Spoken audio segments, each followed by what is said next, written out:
अस्सलाम वालेकुम। अच्छा जी, लास्ट टाइम हमने हाइब्रिडाइजेशन की कुछ टाइप्स पढ़ी हैं हमने, जो ना वो sp2 sp3 sp3d, और उसके अलावा जो है ना वो ये sp2d, ये हमने हाइब्रिडाइजेशन की टाइप्स पढ़ ली हैं। नेक्स्ट हमारे पास जो टाइप है वो है d2 sp3, या उसको sp3 d2 भी कहते हैं। ठीक है, ये बड़ी कॉमनली यूज होने वाली एक हाइब्रिडाइजेशन की जो ना वो एक टाइप है। ठीक है, और इसकी डेफिनेशन वैसे सिंपल सी डेफिनेशन कि ऐसी टाइप है जिसमें नाम से पता चल रहा है एक एस पार्टिसिपेट करेगा, 3 पी करेंगे और 2 डी करेंगे। ठीक है, हाँ, लेकिन ये इसमें ये है कि जो हम डी कौन से पार्टिसिपेट करेंगे, जाहिर है पी तो होते ही 3 है, एस पी एक ही होता है, तो जो 2 डी पार्टिसिपेट करेंगे वो डी जी स्केयर होगा और d x square y square होगा। मतलब वो वाली डी जो एक्स एक्सिस पे फॉल कर रहा है, वाई एक्सिस पे फॉल कर रहा है और जी एक्सिस पे फॉल कर रहा है। ठीक है, और ये जो 6 ऑर्बिटल हैं जिनमें 2 डी हैं, एक एस है, 3 पी हैं, ये मिलते हैं और 6 ही नए ऑर्बिटल बनते हैं जिनको हम d2sp3 हाइब्रिडाइज्ड ऑर्बिटल्स कहते हैं, और इस हाइब्रिडाइजेशन को हम कहते हैं d2sp3 हाइब्रिडाइजेशन, या इसको sp3d2 हाइब्रिडाइजेशन भी कहते हैं। ठीक है, और ये जो 6 d2sp3 या sp3d2 हाइब्रिडाइज्ड ऑर्बिटल्स हैं, ये ऑक्टाहेड्रल शेप बनाएंगे। ये वाली ऑक्टाहेड्रल शेप है, ये हमने वेस्पर थ्योरी में पहले पढ़ी हुई है। ऑक्टाहेड्रल शेप क्या होती है कि 4 जो है वो एक ही प्लेन में है, ये वाले 4। ठीक है, ये एक प्लेन में है, और ये जो 2 हैं अबव एंड बिलो है। ठीक है, इनकी लेंथ का भी आपस में फर्क होता है कि ये जो चारों की लेंथ है, इनकी ये लेंथ कुछ और होती है, ऊपर और नीचे वालों की लेंथ थोड़ी ज्यादा होती है। ठीक है, तो ये जो शेप है, इस शेप को हम कहते हैं, ये एक हमारे पास ऑक्टाहेड्रल जो ना वो शेप बनती है, और इसको ज्योमेट्री भी कौन सी है, ऑक्टाहेड्रल ज्योमेट्री है। ठीक है, तो ये स्ट्रक्चर बनता है 6d2sp3 हाइब्रिडाइज्ड ऑर्बिटल्स का। ठीक है, इसको इस तरह से ये स्ट्रक्चर होता है। तो ये इसकी एक दूसरी डायग्राम, ये थोड़ी इसको समझना मुश्किल है कि ये जो 4 हैं, 1 2 3 4 एक प्लेन में है, और ये जो 2 हैं ये अबव एंड बिलो हैं। ठीक है, ये बाकी जो 4 है वो एक प्लेन में पाए जा रहे हैं जी। अच्छा, अब इनमें से जो वही इक्वाटोरियल और एक्सियल वाला कॉन्सेप्ट यहाँ पे अप्लाई होता है। ठीक है, कि ये जो 4 हैं ये वाले, ये सारे के सारे, इनको हम इक्वाटोरियल बोलते हैं, और ये जो 2 होते हैं अबव एंड बिलो वाले, इनको हम बोलते हैं एक्सियल जो है ना वो ऑर्बिटल बोलते हैं। सही है, तो इस तरह से जो ना वो d2sp3 हाइब्रिडाइजेशन में बॉन्ड एंगल क्या होंगे कि एक्सियल एक्सियल का आपस में एंगल 180 का, बाकी सारे एंगल 90 के होते हैं। इक्वाटोरियल इक्वाटोरियल का एंगल भी 90 का होता है, और एक्सियल इक्वाटोरियल का एंगल भी क्या होता है, मतलब ये वाला एंगल भी 90 का, और ये वाला एंगल भी क्या होता है जी, 90 का एंगल होता है। तो ये हमारे पास एक शेप है ऑक्टाहेड्रल शेप, और d2sp3 या sp3d2 हाइब्रिडाइजेशन। और इसको वही बात है जो कल मैंने आपको बताई थी ना, dsp3 में या sp3d में, कि d पहले या बाद में कब आता है। अगर वो इनर ऑर्बिटल का d है वो पहले आएगा, और अगर वो सेम ऑर्बिटल का है या आउटर का है तो फिर वो एंड पे आता है। खैर, इसकी एग्जांपल देखते हैं। इसकी एग्जांपल है फॉर्मेशन ऑफ सल्फर हेक्साफ्लोराइड। ठीक है, सल्फर की electronic configuration, outermost electron shell की यहाँ पे शो की गई है। 3s में 2 इलेक्ट्रॉन है, और 3p में 4 इलेक्ट्रॉन है, जिनमें से एक मतलब लेट्स सपोज जो भी है px py pz, एक में 2 है, बाकियों में एक एक इलेक्ट्रॉन है। अब 3s से एक इलेक्ट्रॉन एक्साइट होके एक d में जाएगा, और एक इलेक्ट्रॉन p से एक्साइट होके किस में जाएगा, d में जाएगा। और अगेन जो d हमने यूज किए हैं वो डी जी स्क्वायर और d x square y square use करने हैं। बाकी जो 3 डी हैं, ये वाले रिमेनिंग 3 डी जो है, इन ये इस हाइब्रिडाइजेशन में पार्टिसिपेट नहीं करेंगे। ठीक है, और एक्साइटेड स्टेट कॉन्फ़िगरेशन में आप देख रहे हैं कि 6 अनपेयर्ड इलेक्ट्रॉन आ गए।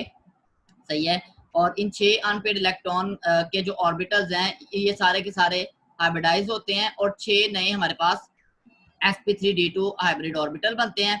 इनमें से हर एक के साथ, हर एक के पास एक अनपेयर्ड इलेक्ट्रॉन है, और इनमें से हर कोई जो है वो एक फ्लोरीन के साथ ओवरलैप करेगा, और फ्लोरीन के साथ इलेक्ट्रॉन शेयर करके वो अपने साथ फ्लोरीन को अटैच कर लेगा। 6 फ्लोरीन इस तरह से इसके साथ क्या हो जाएंगे, अटैच हो जाएंगे थ्रू कोवलेंट बॉन्ड। ठीक है, ये इस तरह से 6 फ्लोरीन यहाँ पे क्या कर देंगे जी, अटैच हो जाएंगे।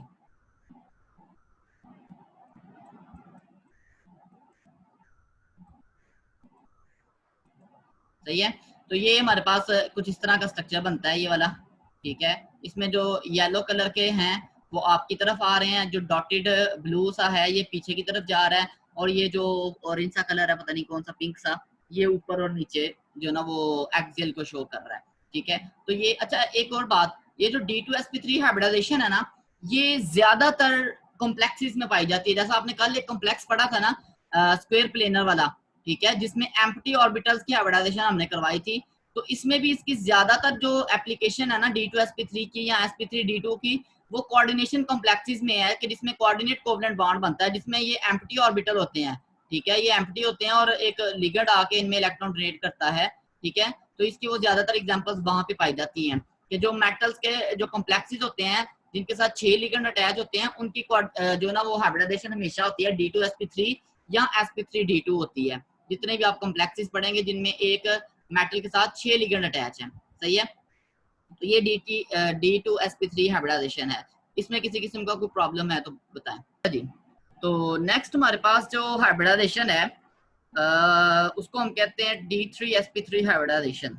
ठीक है, और ये हाइब्रिडाइजेशन की टाइप है जिसमें नाम से पता चल रहा है 3D पार्टिसिपेट करेंगे, 1s पार्टिसिपेट करेगा, 3p पार्टिसिपेट करेंगे। जाहिर है ये एक ऐसा मॉलिक्यूल है जिसमें सेंट्रल एटम के साथ 7 दूसरे बॉन्ड बने हुए हैं, 7 दूसरे एटम जुड़े हुए हैं।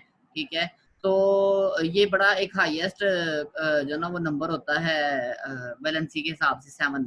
ठीक है, तो एस एक एस 3p और 3d जुड़े होते हैं, और मजे की बात यह है कि यहाँ पे जो 3d पार्टिसिपेट करते हैं वो dxy, dxz और dyz, ये तीनों d वो वाले हैं जो इन बिटवीन द एक्सिस हैं, जो ना तो एक्स एक्सिस पे फॉल करते हैं ना ही वाई एक्सिस पे फॉल करते हैं। मतलब देखें ना, अगर मिसाल के तौर पर ये आपका एक्स एक्सिस है, ठीक है, और ये आपका वाई एक्सिस है, तो ये जो dxy है वो उसके जो लोब हैं वो x और y के दरमियान होंगे, x और y के दरमियान होंगे।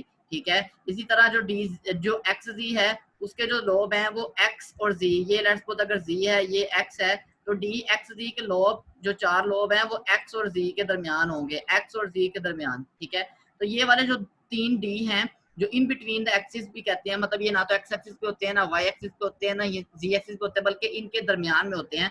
ठीक है, तो ये वाले 3d पार्टिसिपेट करेंगे, 7 ऑर्बिटल मिलेंगे और 7 ही नए बनेंगे जिनको sp3 d3 हाइब्रिडाइज ऑर्बिटल कहेंगे। ठीक है, और ये जो 7 ऑर्बिटल नए बन रहे हैं ये एक इस तरह का जो ना वो पेंटागोनल जो ना वो बाई पैरामीटर स्ट्रक्चर बनाते हैं। पेंटागोन आपको पता है कि एक 5 कोनों वाली जो ना वो एक साइक्लिक स्ट्रक्चर होता है जिसको हम पेंटागोन कहते हैं। ठीक है, अगर हम इसको ड्रॉ करें, हम ऑर्गेनिक केमिस्ट्री में बड़ा हमारा वास्ता पड़ता रहता है इस तरह की जो ना स्ट्रक्चर से बहरहाल, तो ये एक पेंटागोन है। ठीक है,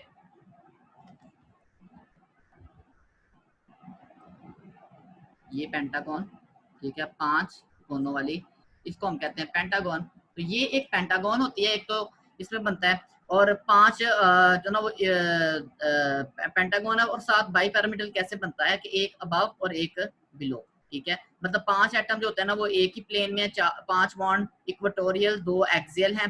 ठीक है, तो ये वाले लेट्स सपोज जो 5 हैं ये सारे के सारे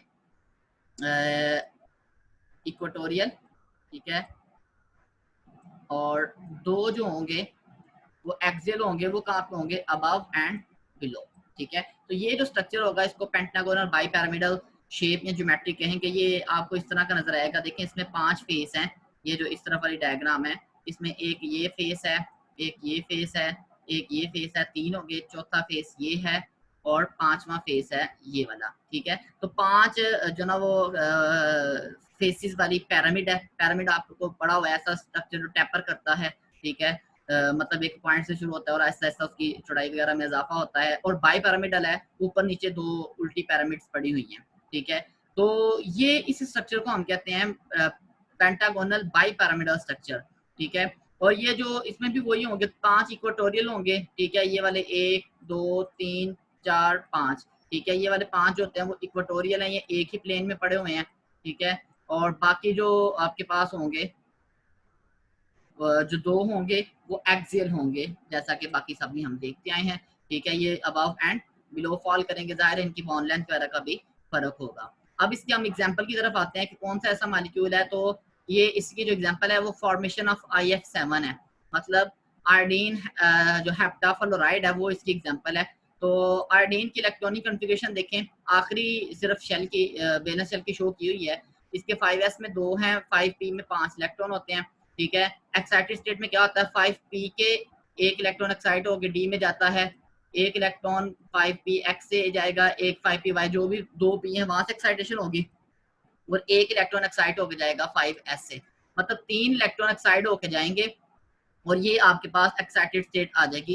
एक्साइटेड स्टेट में देखें कि आपके पास 7 अनपेयर्ड इलेक्ट्रॉन आ गए हैं, 7 unpaired orbital half field orbitals हैं और अनपेयर्ड इलेक्ट्रॉन्स हैं। ये साथ के साथ जो होता है ना वो हाइब्रिडाइजेशन होती है, इनकी अंडरगो हाइब्रिडाइजेशन करते हैं और साथ ही sp3d3 हाइब्रिडाइज ऑर्बिटल बनते हैं, ठीक है। तो ये जो नए 7 sp3 जो ना वो हाइब्रिडाइज ऑर्बिटल बनेंगे, ठीक है। तो ये जो होते हैं ये कैसे एक अरेंजमेंट बनाएंगे, ये एक पेंटागोनल बाईपैरामिडल जो ना वो एक स्ट्रक्चर बनाएंगे, कुछ इस तरह का स्ट्रक्चर होता है ऊपर और नीचे, ठीक है। ये 5 एक प्लेन में, ठीक है, और ये ऊपर और नीचे। तो ये IF7 की जो ना एग्जांपल, और भी इसकी एग्जांपल होती हैं। ज़ीनॉन के जो कंपाउंड होता है, एक कंपाउंड होता है ZeF6 और इसके ऊपर -2 चार्ज होता है, इसके अंदर भी हाइब्रिडाइजेशन होती है ना वो IF7 होती है, ठीक है। वो ज़ीनॉन के इलेक्ट्रॉनिक कॉन्फ़िगरेशन देख के आप उसको ड्रॉ कर सकते हैं, ठीक है। तो ये था जी हमारा हाइब्रिडाइजेशन का टॉपिक। नेक्स्ट जो हमने देखना है कि अगर हमारे पास एक मॉलिक्यूल हो, उसकी हम किस तरह से हाइब्रिडाइजेशन बता सकते हैं, उसके स्ट्रक्चर को देख के किस तरह से हम उसमें हाइब्रिडाइजेशन फाइंड आउट कर सकते हैं, मतलब एग्जामिनेशन पॉइंट ऑफ व्यू से कैसे हम हाइब्रिडाइजेशन को सॉल्व कर सकते हैं क्वेश्चंस को। उसके लिए इंशाल्लाह हमारा नेक्स्ट जो वीडियो है वो उसमें इस चीज़ को एक्सप्लेन किया जाएगा।